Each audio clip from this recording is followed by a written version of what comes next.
বাংলাদেশে ভারতপন্থী পাকিস্তানপন্থী কোন রাজনৈতিক ঠাঁই হবে না। আমরা আজকের এই মঞ্চ থেকে শপথ করতে চাই যে বাংলাদেশকে আর কখনোই বিভাজিত করা যাবে না। বিসমিল্লাহির রহমানির রহিম।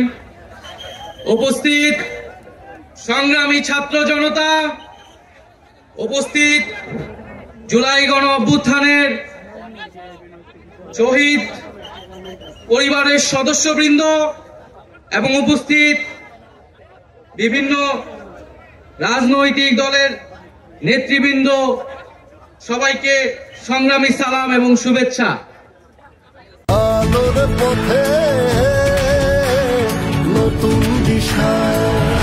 আজকে এক ঐতিহাসিক মুহূর্তে আমরা অবস্থান করছি এখানে, এবং আজকের এই অবস্থান থেকে আমরা আমাদের যে নতুন রাজনৈতিক দল জাতীয় নাগরিক পার্টির ঘোষণা করেছি। প্রিয় বন্ধুগণ, আজকের এই মঞ্চে দাঁড়িয়ে আমরা কেবল সামনের কথা বলতে চাই।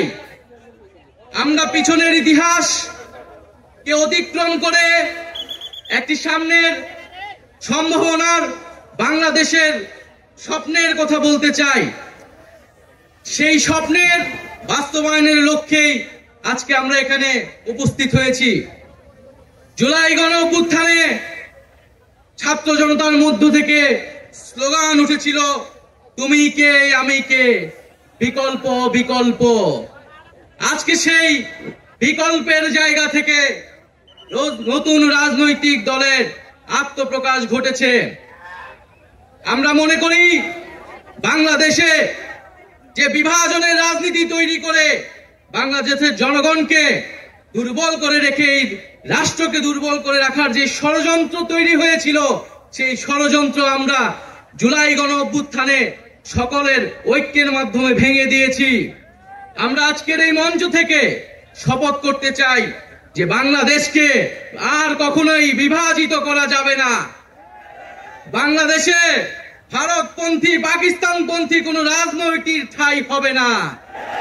আমরা বাংলাদেশকে সামনে রেখে, বাংলাদেশের জনগণের স্বার্থকে সামনে রেখে সকলে ঐক্যবদ্ধভাবে রাজনীতি এবং রাষ্ট্র বিনির্মাণ করব।